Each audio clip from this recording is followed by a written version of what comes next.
Javier Justo, ciudadano suizo, está en prisión en Tailandia, condenado a 3 años y medio por intento de extorsión contra sus antiguos empleadores, involucrados en el mayor escándalo financiero de nuestros tiempos. Con sus denuncias, Javier ha revelado al mundo un sensacional robo de varios miles de millones de francos. Es una historia increíble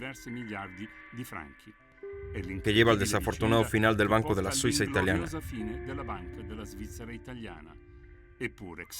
Con todo, Javier es el único que paga con creces.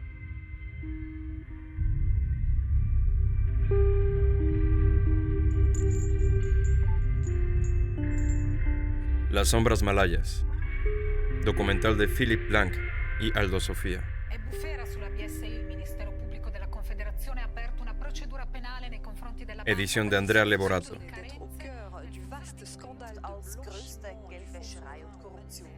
La vicenda riguarda lo scandalo finanziario legato al fondo sovrano malese 1MDB.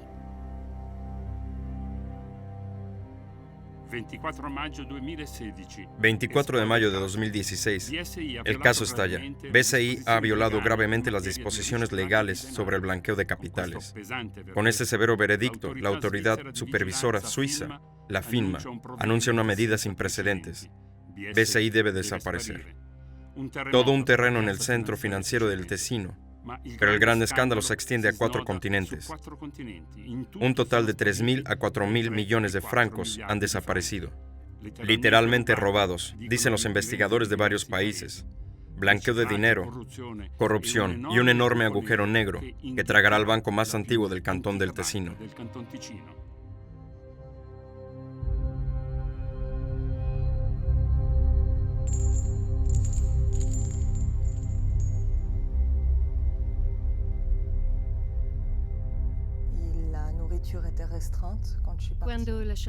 Cuando salí de Tailandia, la comida en la cárcel era escasa.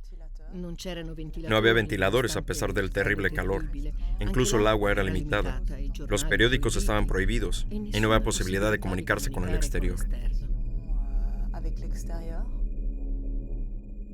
En su casa en Ginebra, Laura está comprometida desde hace meses a una batalla difícil y no carente de riesgos. Para conseguir la liberación de su marido, busca y reúne pruebas y denuncia el caso ante las autoridades suizas.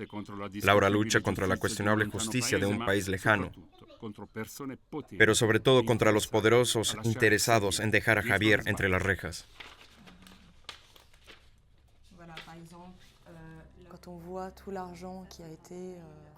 Cuando ves todo el dinero que han robado y todos los millones que tienen, se entiende la determinación que muestran para ocultar lo que han hecho. Para escapar están dispuestos a hacer cualquier cosa.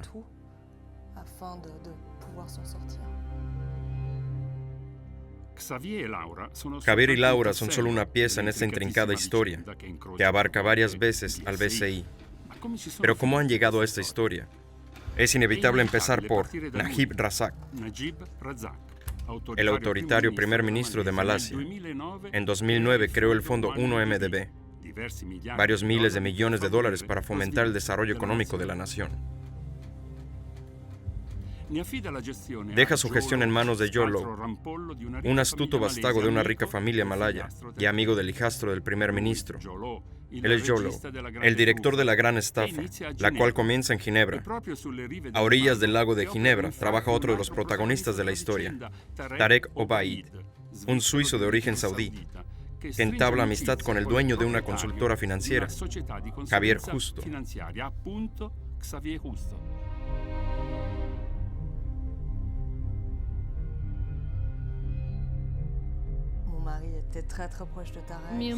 Mi marido estaba muy unido a Tarek en ese momento. Le tenía un afecto especial. Cuando conocí a mi marido, Tarek no tenía dinero. Fue Javier quien le ayudó. Le ofreció instalarse en su empresa, Finanfor. Así Tarek Obaid pudo tener una oficina, y esto también le dio cierta credibilidad a la empresa que acababa de crear.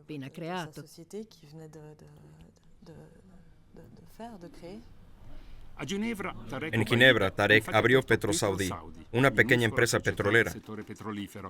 Grandes ambiciones, cajas vacías. Más tarde una oficina en Londres. Mientras tanto, Laura y Javier tienen un sueño: crear una nueva vida en Tailandia. Se van en 2008. Es un periodo muy feliz. La boda, el nacimiento de un hijo, un proyecto turístico. Pero aquí es donde su amigo Tarek reaparece.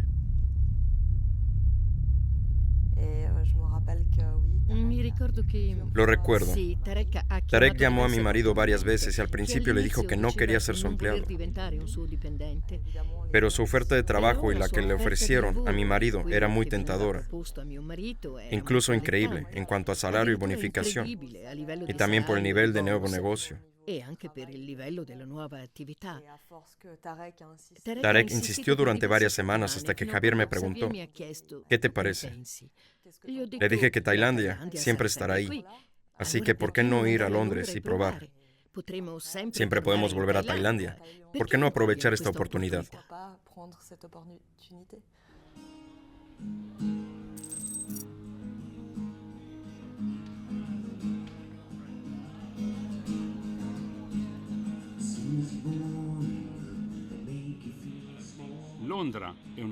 Londres es otra parada obligatoria en nuestra búsqueda. Llegamos ahí en un día en el que la prensa británica sigue hablando del escándalo 1MDB. En la capital británica tenemos que conocer otro personaje clave de nuestra historia. Vive bajo protección. Varios hackers han pirateado su ordenador y Malasia la ha calificado oficialmente de enemiga del Estado.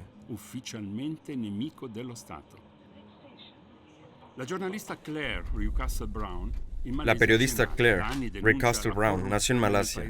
Lleva años denunciando la corrupción en el país asiático, donde el salario medio es de solo $300 al mes.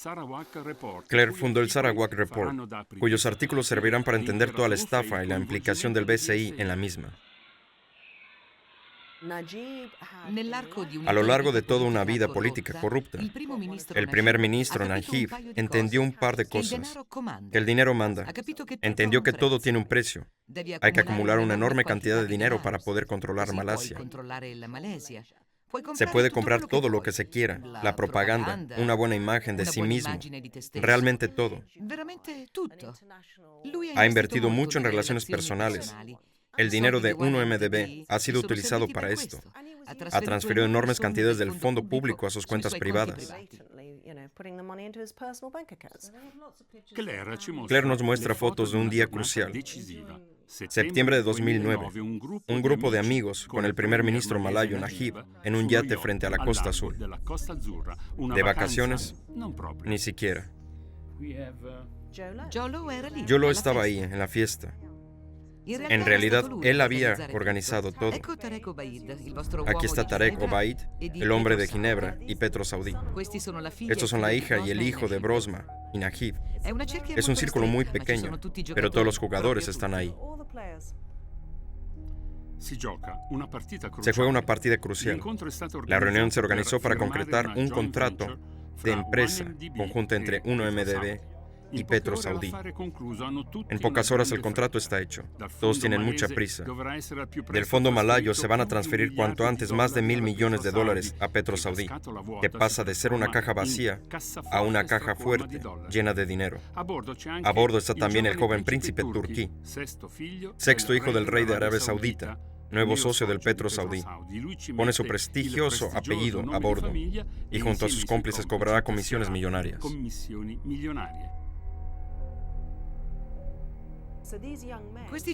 Estos jóvenes quieren que el primer ministro crea que hay una gran empresa en la que invertir. De 1.000 millones se embolsarán 300 millones. Pero luego nadie tiene que saber qué pasa con los otros 700 millones, más o menos. Ese era el trato.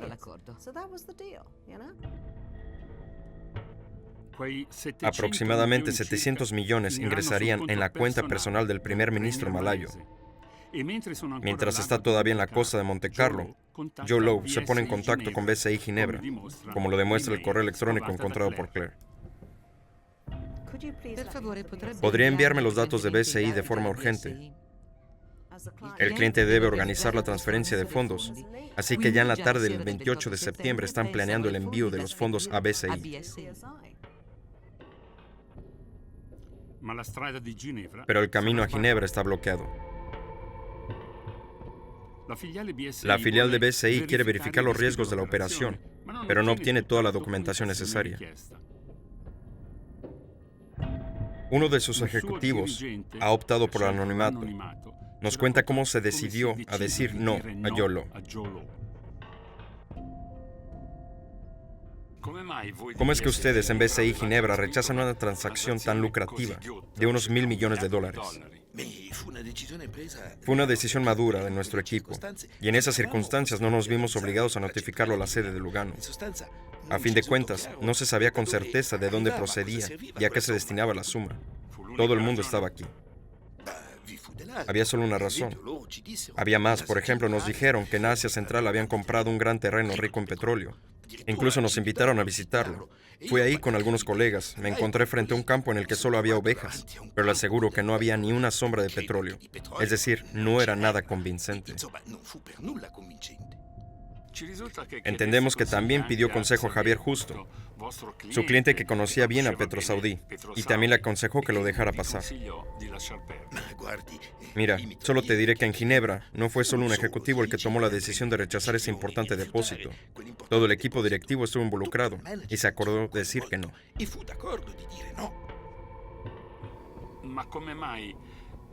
Pero ¿cómo explicar que más tarde el depósito multimillonario que había rechazado reaparezca en BCI Lugano a través de la oficina de Singapur? No lo sé. En todo caso, las modalidades de BCI Singapur no coincidían con nuestra filosofía. Nuestro enfoque era decididamente más prudente, diría que casi conservador. En Asia es diferente, se arriesga más y se espera una mayor rentabilidad. Concretamente, en el caso de los mandos intermedios, en Suiza se pagan unos 2 sueldos extra al año. En Singapur pueden ser hasta 10 veces más, lo entiendo.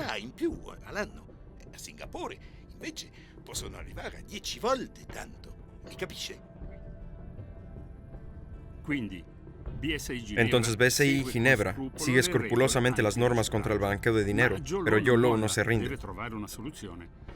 Debe encontrar una solución. Se dirige a Countsbank en Zúrich, donde conoce bien a un alto directivo, Hans-Peter Brunner, alto directivo suizo considerado el mejor en la búsqueda de clientes asiáticos. Es el periodo en el que BCI decide enfocarse en Asia para remediar una fuerte caída de la rentabilidad. Singapur será la base operativa desde la que se volverá a empezar, y para dirigirla en Lugano se decidió a contratar a Hans-Peter Brunner. Le siguen un centenar de empleados de Counts, un traslado masivo poco habitual en el mundo bancario, una confirmación de su carisma. Brunner no pierde tiempo y abre las puertas de BCI a los fondos de su amigo YOLO.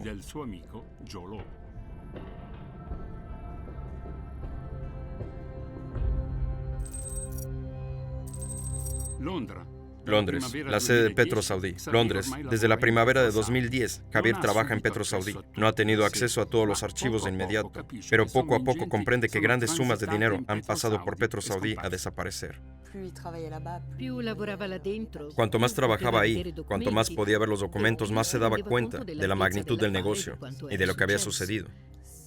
No estamos hablando de unas decenas de miles de francos, sino de miles de millones de millones. Recuerdo el día que me dijo, ¿te das cuenta de la cantidad que han robado?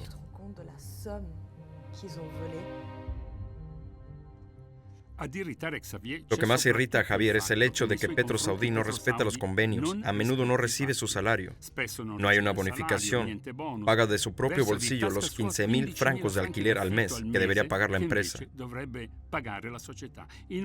Además, dice Laura, el dinero ha convertido a su antiguo amigo Tarek en un hombre nuevo. Nos invitó a una cata de vinos que costaba 10.000 euros por persona, pero duró 5 minutos. Tarek decidió marcharse enseguida porque se aburrió. Gastar 40, 50.000 euros en unos minutos no era un problema.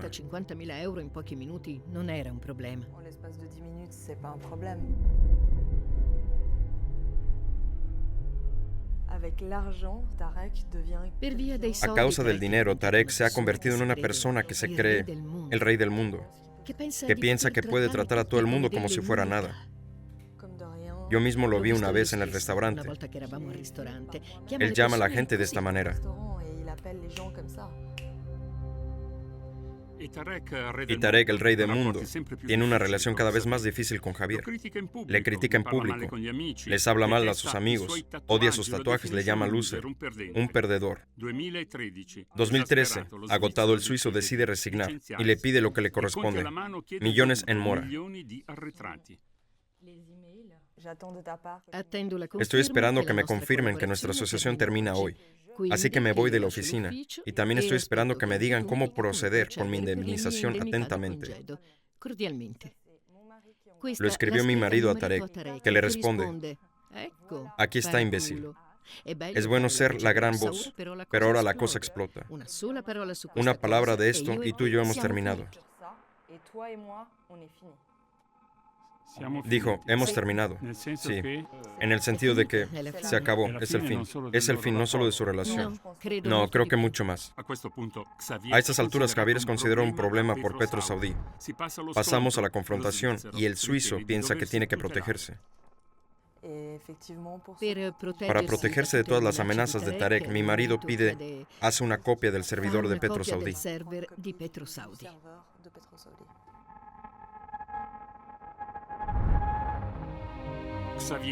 Luego Javier roba miles de datos sensibles. Ahora conoce todos los secretos del acuerdo 1MDB. Intenta conseguir lo que le corresponde. Primero PetroSaudí le promete una liquidación de $6 millones, pero se convertirán en 4 millones al final, cuando firme el acuerdo. Javier no se conforma, quiere los 2 millones que le faltan. Con Laura decide volver a Tailandia. Pero una copia de los datos de PetroSaudí permanece oculta en una de las cajas de seguridad en el BCI de Ginebra.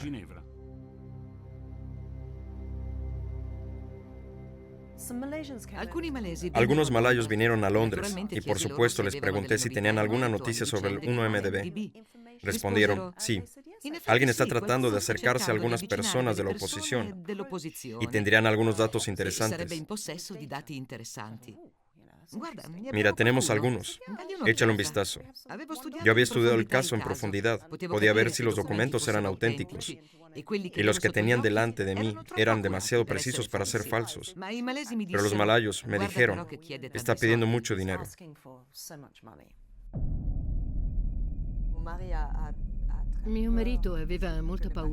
Mi marido tenía mucho miedo de encontrarse con ella. No conocía a Claire, a la que debería haberle dicho, mira, se trata de gente muy peligrosa, que tiene mucha influencia y mucho dinero, y sobre todo grandes conexiones personales.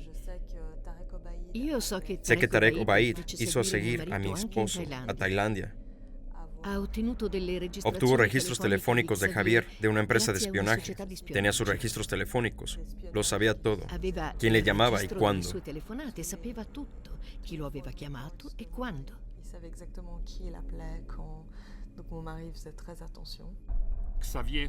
Javier justo actúa con mucho cuidado, pero ahora ha decidido revelar todo. A través de un intermediario, Claire consigue contactar con el suizo, concierta una cita. El primer encuentro tiene lugar en el hotel en Bangkok. Claro, estaba bastante nerviosa. Había volado hasta Bangkok. Una mujer solitaria que iba a conocer a un desconocido. Incluso alguien me dijo que podía estar relacionado con la mafia. Luego detrás de mí viene este tipo grande y musculoso. Pensé, este podría matarme.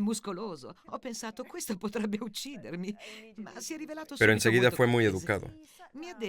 Dijo, quiero $2 millones. Y le dije, sabe, nunca he pagado por una historia en mi vida. Solo soy una periodista y no tengo 2 millones. Así que tengo que convencerte de que me des esto. También me dijo algo, que ahora entiendo mejor, que necesitaba protección financiera. Recuerdo que me dijo, estás tratando con gente muy poderosa, Claire. Esta gente vive en una galaxia diferente. Pueden hacer lo que quieran, a cualquiera, y salirse con la suya. Estaba realmente decidido a conseguir esta historia. Algo así ocurre raramente. De todos modos, me mostró los documentos. Miles de datos que contenían pruebas de un enorme fraude.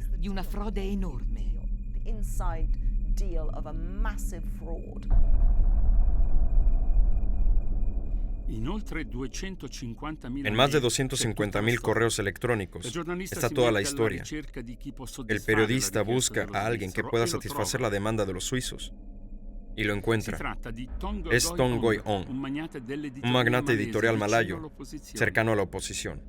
Enero de 2015, el encuentro decisivo en Singapur. El editor tranquiliza a Javier, le pagará los $2 millones.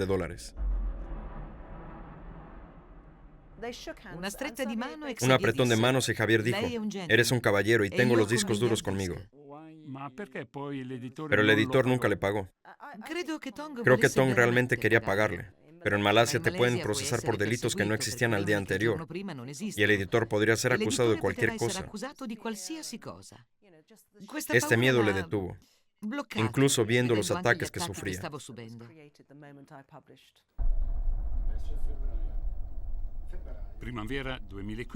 El escándalo estalla en los primeros artículos de Claire. Sus revelaciones alarman a Petrosaudi, que al final parece haber recibido 1.800 millones del 1MDB. El supertestigo Javier debe ser silenciado.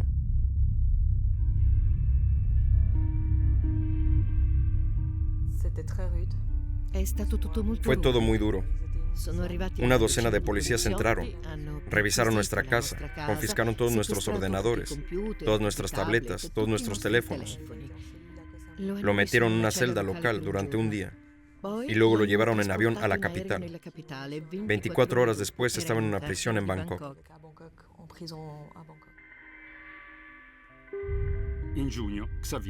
Junio de 2015, Javier había sido detenido, denunciado por intento de extorsión.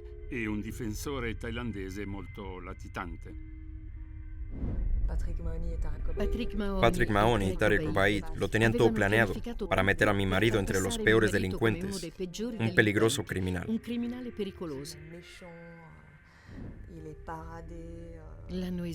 Lo han emitido en la televisión tailandesa, malaya y singapurense. ¿Cómo se involucró en la prensa? ¿Cómo se trasladaron inmediatamente de Malasia a Tailandia? ¿Tuvieron tiempo de coger un avión? No, todo estaba planeado desde el principio. Y la prueba es que ya estaban ahí cuando Javier fue encarcelado.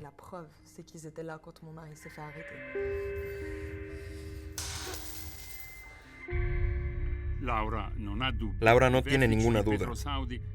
Los verticistas de Petrosaudi han corrompido fácilmente a quien en Bangkok metió a Javier en la cárcel. Recibí una llamada de su abogado justo después de la detención. El abogado tenía el teléfono en la mano y podía oír a mi marido gritando desde la celda. Y me gritaba, me han detenido, pero no te preocupes, tengo un abogado. A partir de ese momento, todo fue un descenso al infierno. Resulta que la estafa no se limita a Petrosaudi. Se han creado otras dos operaciones de este tipo. Flujos multimillonarios. El primer ministro de Malasia, Najib, admitirá que ha recibido casi 700 millones, pero dará una explicación poco creíble. Es un regalo de Arabia Saudita, devuelto en parte. Este artículo es del periodo inicial, cuando conseguí la información adecuada y se abrió el caso de la banca de la Suiza italiana. Localicé estos primeros documentos que mostraban cómo Joe Low había transferido dinero de Coates en Zúrich a BCI en Singapur. Fue una gran revelación. De hecho, ¿cómo podría explicar esto? Aquí puede ver las transacciones de los meses siguientes.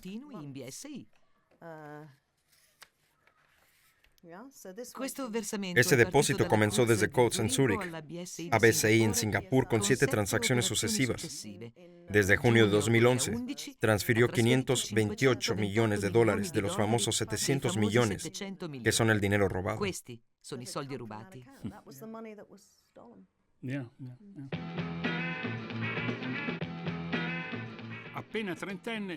Con apenas 30 años, Yolo puede permitirse el lujo. De América a Europa, sus fiestas se hacen famosas. El Nikki Beach de Saint-Tropez es un club privilegiado. La famosa heredera, Paris Hilton, es casi una invitada habitual. Y los ríos de champán son más caros. Una botella de 50 millones de euros y un descuento excesivo para un aperitivo entre amigos. 107 millones de euros. Majolo también se ocupa de sus propios asuntos. Compra mucho en Estados Unidos, lo certifica el Departamento de Justicia de ese país. Unos 300 millones en inmuebles, discográficas, hoteles, aviones de lujo. Y hasta este Monet comprado por 57,5 millones de dólares. Todo dicen los investigadores con el dinero robado del fondo 1MDB y a menudo con transferencias de BCI, una inmensa operación de lavado de dinero. Y también aparece Hollywood. Reza Aziz, hijastro del primer ministro malasio, recibe de Yolo la necesidad de crear una productora cinematográfica y financia la película El Lobo de Wall Street, protagonizada por Leonardo DiCaprio. Es una película denuncia, drogas, burlas y avaricia de un cierto mundo de las finanzas. Parece una broma al pensar en lo que hace Yolo en la BCI.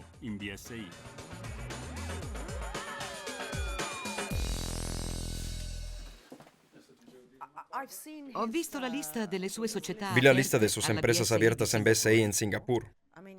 Ne aveva 12. Tenía docenas de ellas. Incluso abrió 6 a la vez. Y las abría así. Le apriva così.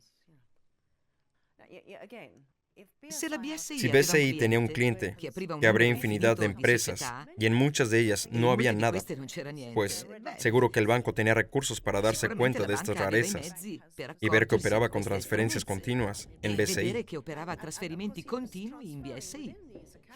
Es decir, el banco podría al menos preguntarse por qué.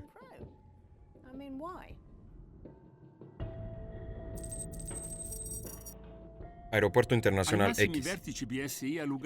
En lo alto de BCI en Lugano, que se sabe de Yolo, que abre muchas empresas ficticias, se tardó en recoger la versión de algunos altos ejecutivos de la época. Nadie aceptó presentar su cara. Afirman que también hay una investigación de la Fiscalía Federal y que hay secreto bancario involucrado. Sin embargo, en el aparcamiento de un aeropuerto europeo, uno de los principales ejecutivos del banco de la época aceptó reunirse con nosotros.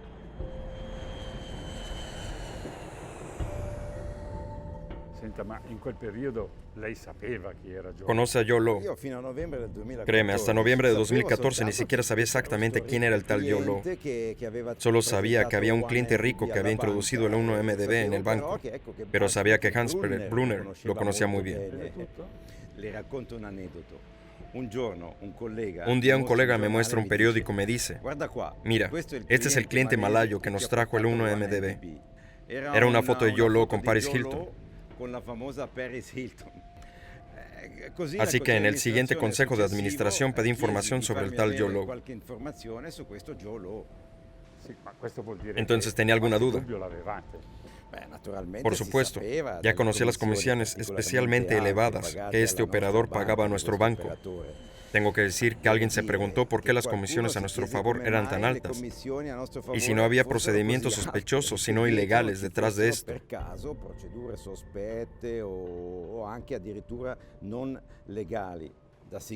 Desde Singapur, sin embargo, recibimos una respuesta tranquilizadora. El señor Yolo es un cliente muy rico y ciertamente no necesita realizar ciertas transacciones. ¿Y le pareció bien a usted? Pues mire, le digo que ya habíamos contactado con un auditor externo, Ernst & Young, que habían analizado la operación en general, pero no había entrado en el perfil personal y profesional de Yolo. No hay perfil. Ningún perfil. Cero. Un dato fundamental. BCI no tiene que gestionar el fondo malayo. No tiene que hacer funcionar el dinero.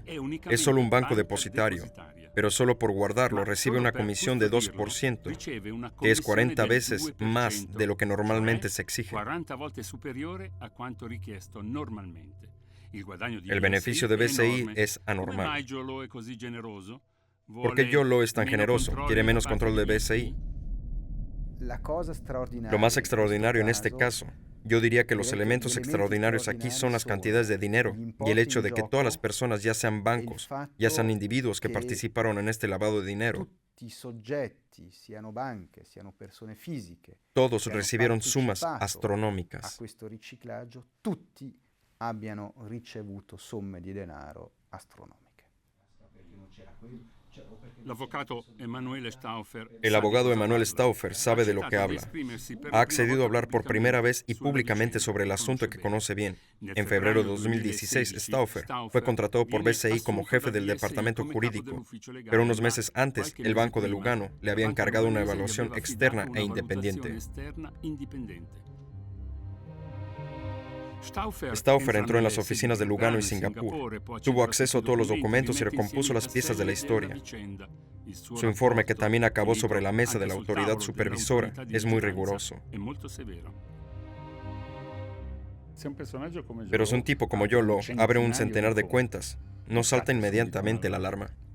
La alarma debe sonar, pero sobre todo debe sonar cuando los fondos entran y salen. Cuando se ve el número de cuentas, se ven las cifras. Se ve el tipo de transacciones. No puedes creerlo. El hecho de que el dinero entra y salga después de pasar por 7 cuentas en el mismo día y no de 100.000, sino 20 millones, y que todavía se intenta encontrar una racionalidad, entonces digo que ahí tenemos un problema.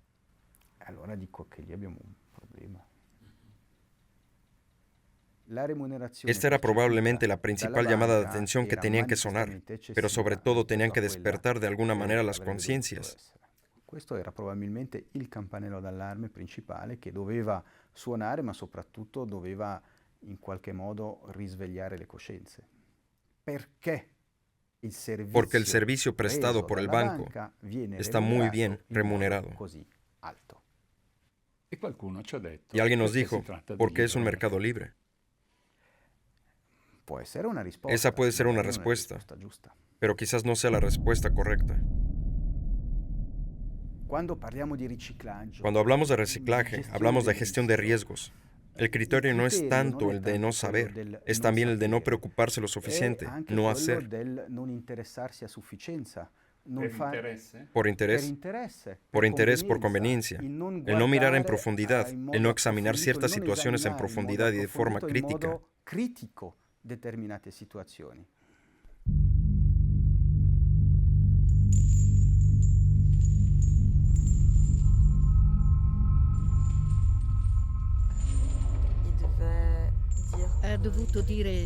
Tuvo que decir que solo lo hizo por dinero. Tuvo que decir que no conocía en absoluto el contenido de los discos duros y que Claire no era realmente una persona creíble y que había manipulado algunos documentos. Y eso fue para poner a PetroSaudi en la luz positiva.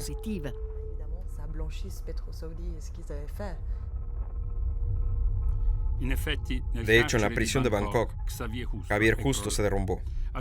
Tuvo que enfrentarse a la presión constante de los enviados de PetroSaudi, que parecen poder entrar en su celda cuando quieren. Está preocupado por su hijo y por su esposa amenazada. Al final cede a aceptar firmar una falsa confesión. A cambio le prometen una rápida liberación. Pero PetroSaudi también asume un carácter misterioso.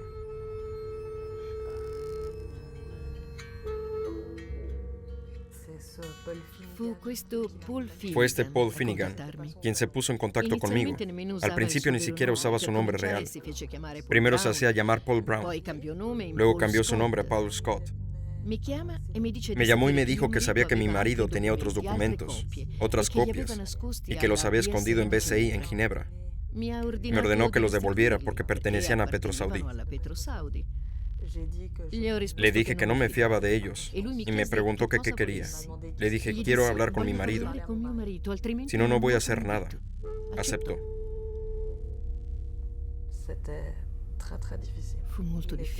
Era muy difícil. Javier tenía pánico. Nunca lo había visto así. Por teléfono me dijo, Laura, por favor, haz todo lo que te diga. Tienes que hacer todo lo que diga Paul. Tienes que hacer todo lo que te pidan, te lo ruego. Así que Paul Finnegan cogió el teléfono y dijo, estaré en Ginebra en 2 o 3 días. Tienes que darme toda la información, si no tu marido cumplirá 9 años de cárcel aquí.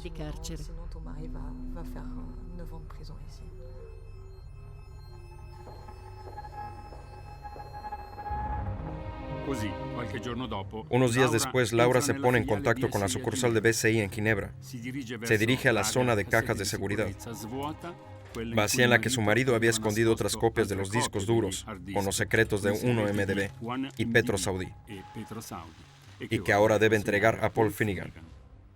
Finnegan asegura a Laura que es en realidad un antiguo policía británico al que Petro Saudi ha puesto tras ella. La sigue como una sombra, la intimida en todo momento.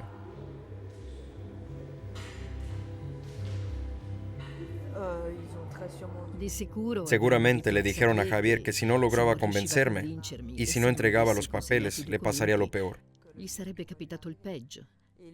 Le amenazaron a él y me amenazaron a mí diciéndome que en el mejor de los casos mi marido sería extraditado a Malasia.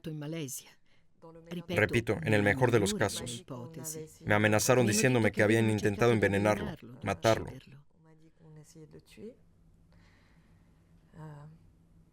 Las semanas y los meses posteriores a la detención fueron un infierno.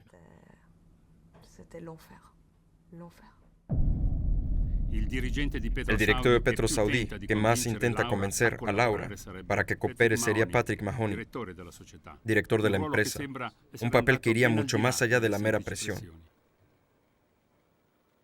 Patrick Mahoney había comprado a toda la gente que necesitaba en Tailandia, hasta la cima, para hacer arrestar a Javier. Pero no era solo Petro Saudi el que estaba detrás de estas extraordinarias maniobras. Este último estaba trabajando con el jefe del gobierno de Malasia, Najib, y su entorno. Mahoney lo admitió en una llamada telefónica grabada, diciendo que detrás de él estaba el gran hombre, como él llama al primer ministro del país. Es Patrick quien me llama y habla del primer ministro.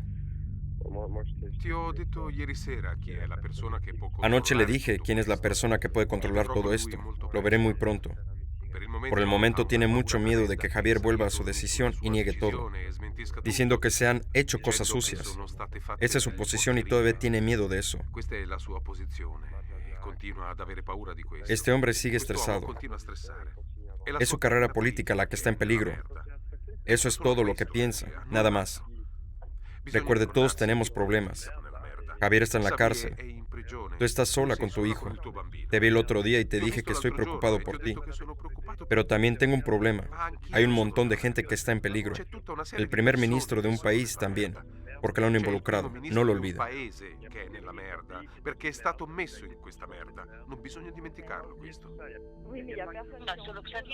Sí, pero solo Javier está en prisión mientras tanto. Sí está en la cárcel, pero no tenía que hacer esto. No quiero enojarme por esto otra vez.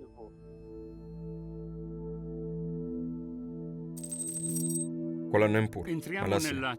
Entramos en la ciudad donde todo empezó, Kuala Lumpur, la capital de Malasia. Su modernidad, simbolizada por sus torres gemelas, se concentra en el deslumbrante centro financiero y comercial. Una imagen que no refleja la realidad del resto de un país que lucha por sobrevivir. Tenemos una cita con un ex primer ministro considerado el padre del desarrollo económico parcial del país. Este hombre, Mahathir Mohamad, es hoy el verdadero líder de la oposición. Jugó un papel importante en el descubrimiento del MDB-1. La enorme villa que alberga sus oficinas está discretamente controlada por la policía del régimen. Mahathir fue uno de los primeros en denunciar las responsabilidades y los beneficios ilícitos del actual jefe de gobierno. Al principio Mahathir era un aliado de Najib, hoy lo considera un dictador que utiliza la corrupción.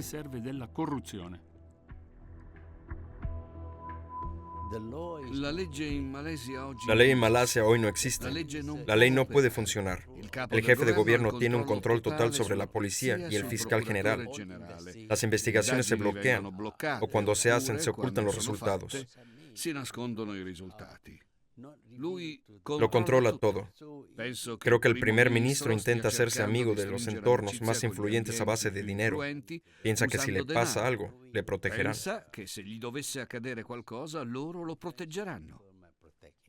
Estamos siguiendo el caso de Javier Justo, detenido en Tailandia. ¿Qué pronostica? ¿Cree que permanecerá en prisión durante meses y meses y tal vez las próximas elecciones? No sé cuánto tiempo estará en prisión, pero creo que el gobierno suizo tiene todo el derecho a quejarse. ¿Por qué sigue preso cuando se suponía que iba a ser liberado en agosto? Es evidente que tienen mucha información y creo que el gobierno suizo tiene el deber de obtenerla.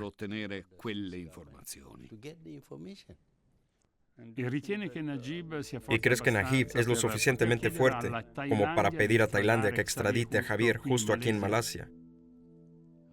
No sé, pero podría ser algo. Kuala Lumpur no coopera con la Fiscalía Federal de Suiza. Impide cualquier tipo de investigación interna y la prensa está silenciada. Se trata de Frankie Gam, un hombre cercano al primer ministro Najib. Preside la poderosa Asociación de Malayos de origen chino. Tiene varios miembros en el Parlamento, todos leales al primer ministro. El señor Gam. No quiero oír hablar del escándalo. ¿Escándalo? ¿No es esto un escándalo? No creo que esto sea un escándalo. Francamente, mi primer ministro, Najib, es un hombre muy bueno. Y también es un hombre muy modesto. Nuestro jefe de gobierno no tiene nada que ver con esta historia de 1MDB. A veces ocurre como en tantos otros países y como en Malasia, que es una nación muy libre, que todos pueden decir cualquier cosa como el partido de la oposición. Más sabe que también hay una investigación oficial en Estados Unidos en la que se acusa a su primer ministro de apropiarse de parte del Fondo de Malaya. ¿Qué opina de esta acusación?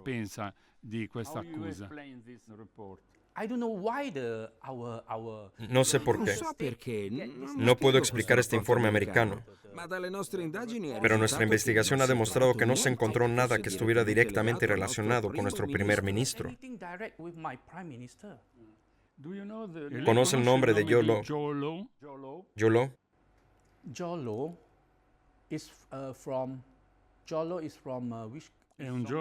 Es un joven financiero cercano a Najib. Joe Lo Malayo. Sí, he oído hablar de él. No lo conozco, ma ne ho sentito parlare. Francamente, sé que se dice que es cercano al primer ministro, pero no lo creo. Mire, cualquiera puede acercarse a él y decirle: hola, señor primer ministro, ¿puedo hacerme una foto con usted? No hay problema. Entonces tal vez puedan llegar a algo con la foto. Posso fare una foto con lei? Nessun problema. Poi magari con la foto possono inventarsi qualcosa.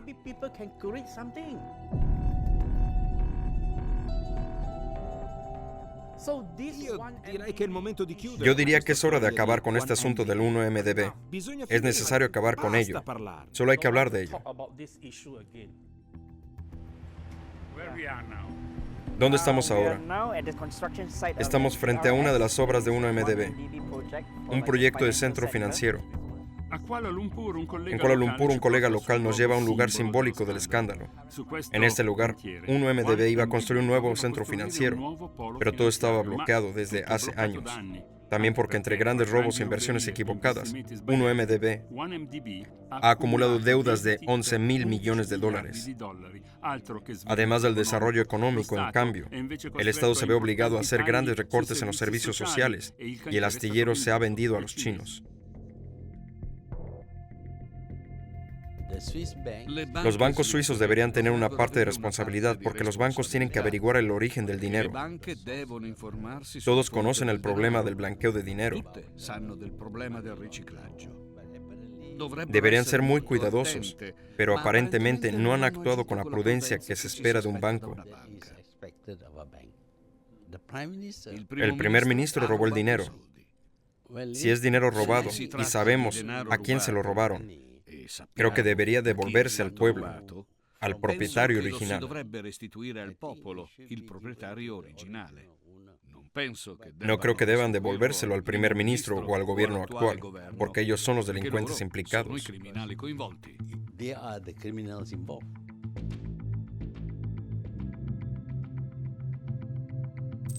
Singapur. Se sale de Malasia con una sensación de alivio. El país ocupa el último lugar en materia de derechos humanos y libertad de prensa. A una hora de vuelo Singapur, la ciudad-estado, hoy puente financiero a la conquista de Asia. Los principales bancos del mundo prueban aquí su suerte. Estamos buscando dos personas investigadas por la justicia local y que en BCI tenían las principales relaciones con John Law. El suizo, Hans-Peter Brunner, director de BCI en Singapur, y Jack Yu Chi, el director de la oficina que trabajaba para el Fondo Malayo.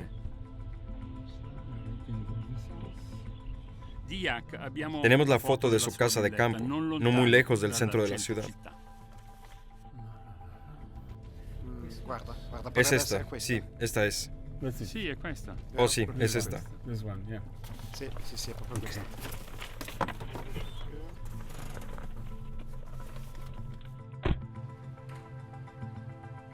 Buongiorno. Buenos días. Estamos buscando al señor Jack. El señor no está en casa. ¿Sabe cuándo vuelve?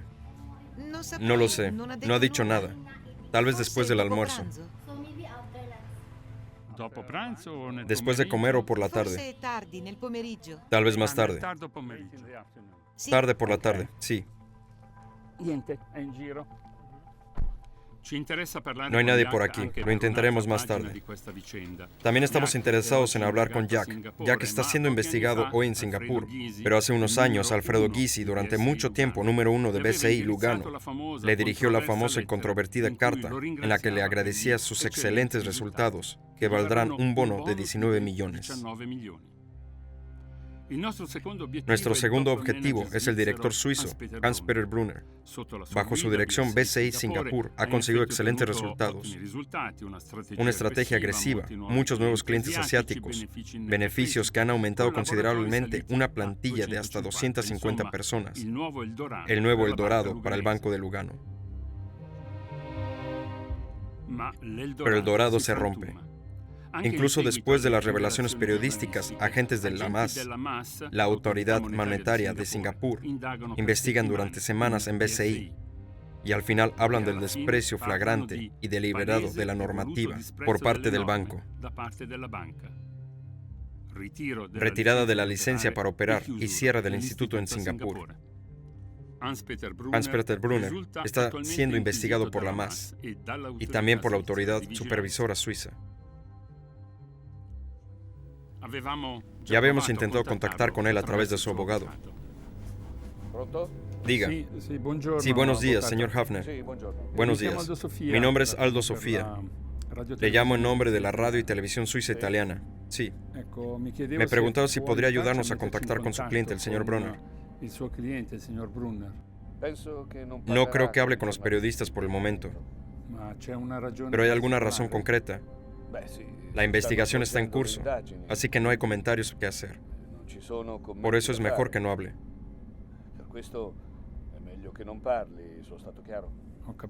Entendido. Así que esta es también su opinión como abogado. Sí, la es. De acuerdo, pero ahora mismo está en arresto domiciliario. ¿Se puede desplazar libremente en Singapur? No hago comentarios. No, porque nos dijeron que le quitaron el pasaporte. Mire, no me haga más preguntas, porque no voy a responder.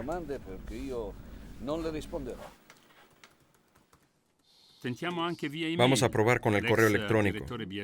El viejo director de BCI Singapur responde amablemente que no está dispuesto a hablar con la prensa, también porque está obligado por el secreto bancario.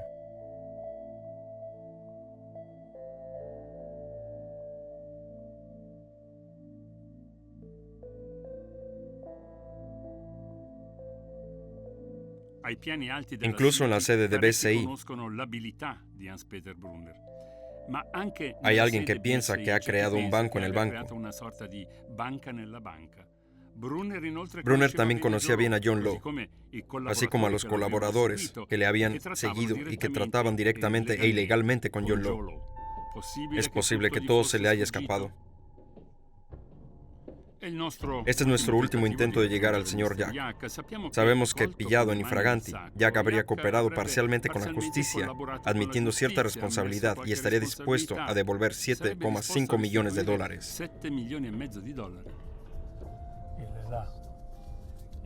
Sì, c'è. Ahí está su coche. Vamos. Andiamo, sì. C'è la signora che è in alto alla finestra. Ahí arriba hay una señora.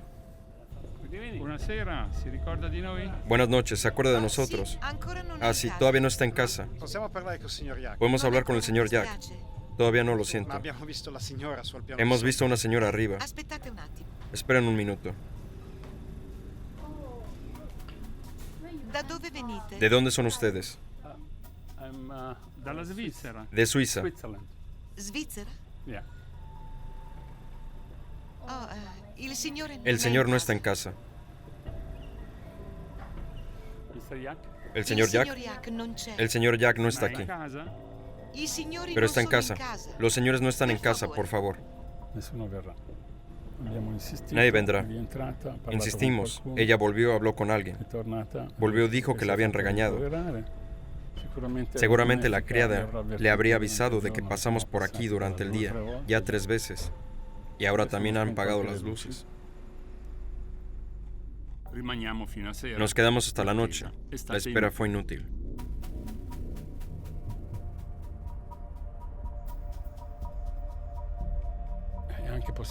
También es posible que haya un problema de seguridad, hasta el punto de que el fiscal en los últimos días había dicho que los testigos, y Jack también, está entre los testigos de este primer juicio. Podrían haberlos escuchado en ausencia, sin que vinieran a la sala, porque hay un problema de seguridad. El fiscal lo dijo. Hay que creerle.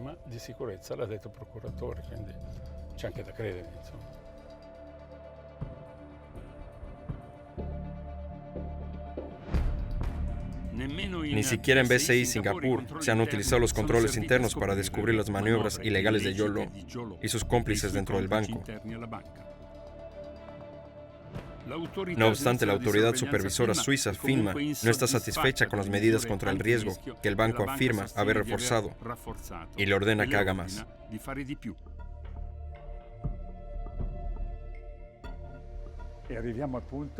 Llegamos al punto en que la FINMA le pide transparencia absoluta, es decir, el cliente debe dar toda la información. ¿Hubo transparencia absoluta? Sí ha habido transparencia en algunas operaciones, pero en un momento dado los gestores de cuentas, básicamente Jho-Low, dijeron que para un determinado depósito no podían dar toda la información requerida. Se trataba de contratos entre gobiernos y por tanto debía prevalecer el secreto de Estado. Y de hecho decidimos cerrar la relación con el gestor de fondos malayo. Y todo ello a pesar de las deudas de la oficina de Singapur. ¿Y quién dudaba en Singapur? Brunner. En el Consejo de Administración de BCI Singapur, representantes de la empresa matriz, Hans-Peter Brunner, era miembro del Consejo Ejecutivo del grupo, por lo que había una interdependencia muy fuerte entre BCI Singapur y BCI AG. Lo que se puede decir es que la información fundamental, toda la que se necesitaba para apreciar el riesgo, se compartía siempre con la empresa matriz. Entonces, si he entendido bien, hubo tensiones con Brunner. Sí, pero esto no importa. Solo le diré que fue en ese momento cuando Lugano se enteró del centenar de cuentas abiertas por Jho-Low. De todos modos, Lugano siempre tuvo el control y la responsabilidad del control final. Sí. ¿De quién dependía esto? ¿De Bit Aman? Sí, así es. Sin embargo, tengo que decir que el proceso de verificación funcionó. Se siguió el protocolo. ¿Qué protocolo? Sí, y Aman siguió vigilando la situación y consideró que todas las operaciones de Jho-Low eran regulares. Pero sabían el elevado número de cuentas abiertas por Jho-Low. Por supuesto que lo sabía. Pero disculpe, ¿usted tenía esta información y no la recibió? Por lo que sé, no lo hizo. Beth Ammann, ex jefe de asuntos jurídicos o cumplimiento, función clave para los controles internos, un profesional reconocido, pero Ammann había tenido un duro enfrentamiento con FINMA sobre el expediente americano, y eso no ayudará a BCI. Se reunió personalmente con John Law y fue persuadido por el joven malayo, y siempre afirmó que, basándose en los informes de los auditores, todo estaba bien con 1MDB. Hoy Ammann también está siendo investigado por FINMA. Una de las normas más importantes contra el blanqueo de capitales es entender si las transacciones tienen realmente un trasfondo económico plausible. El banco nunca ha podido entender o saber para qué era ese dinero. Pero no era un elemento para decir basta. Este era un elemento para decir basta, y así lo percibió FINMA, no el banco. El banco lo asumió a finales de 2014, así que se tomaron su tiempo. Después, 4 años después de la apertura de las cuentas. En 4 años ha acumulado mucho dinero, mucho dinero.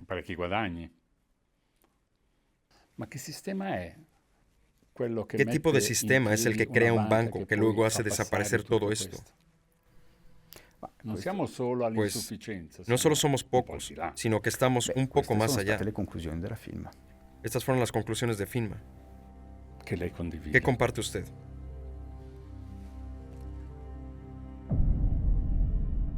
El sonado anuncio del 24 de mayo de 2016 sobre el fin de BCI parece tomar por sorpresa a los ex ejecutivos que intentan defenderse.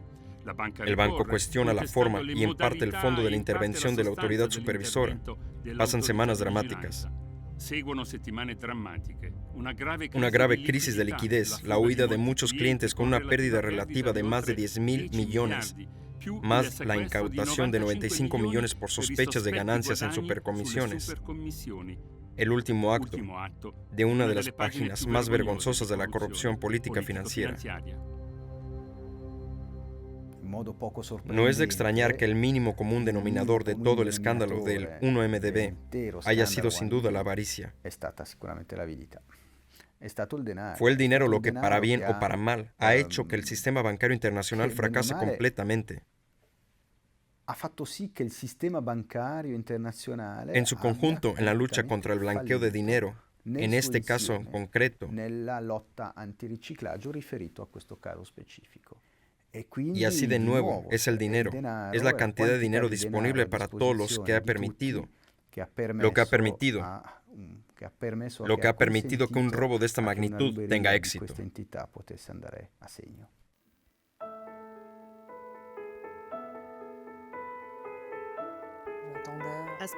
Esperé entre 4 y 6 horas y solo pude ver a mi marido durante 20 minutos.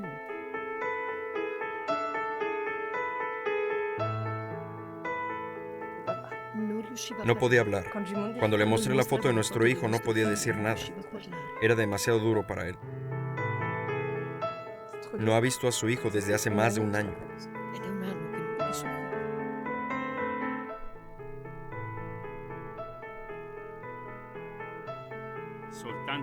Solo 6 personas tienen acceso a la celda de Javier. Los primeros de la lista, los hombres de Petro Saudí. Es muy difícil para Laura reunirse con su marido. Todo, según ella, ha sido grabado.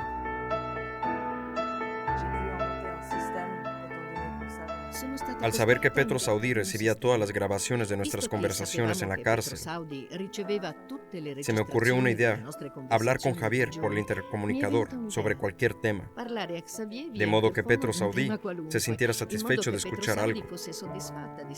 Pero mientras tanto yo informaba a Javier de todo lo que hacía fuera, por ejemplo, la colaboración con el FBI, haciéndole leer algunas notas que yo pegaba en mi cuaderno. La única forma de ocultarlo era coger el cuaderno y pegarlo al cristal.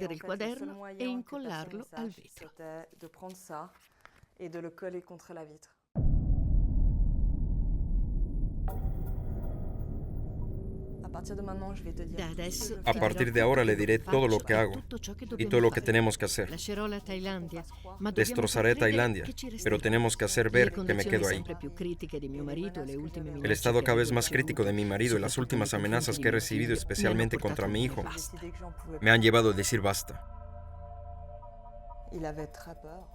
Tenía mucho miedo, aún más por mí y por nuestro hijo, pero le escribí que ya no teníamos opción y que la única manera de ayudarlo ahora era que yo volviera a Ginebra y contara todo públicamente.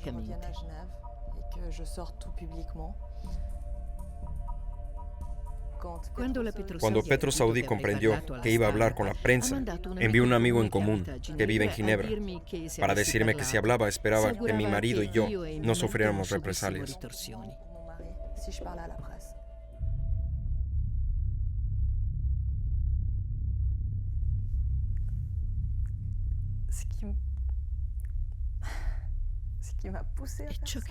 Lo que me llevó a hacer todo esto es el deseo de ver a mi hijo en los brazos de su padre. Il desiderio di vedere mio figlio nelle braccia del suo papà. Dans les bras de son papa.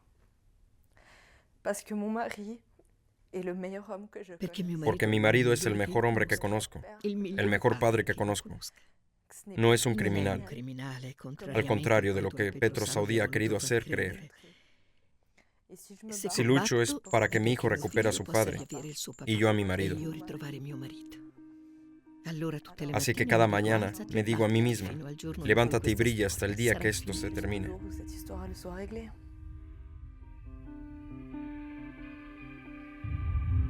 Diciembre de 2016. El nuevo rey de Tailandia indulta 30.000 presos. El 20 de diciembre, comandos tailandeses escoltan al supertestigo hasta la embajada suiza en Bangkok.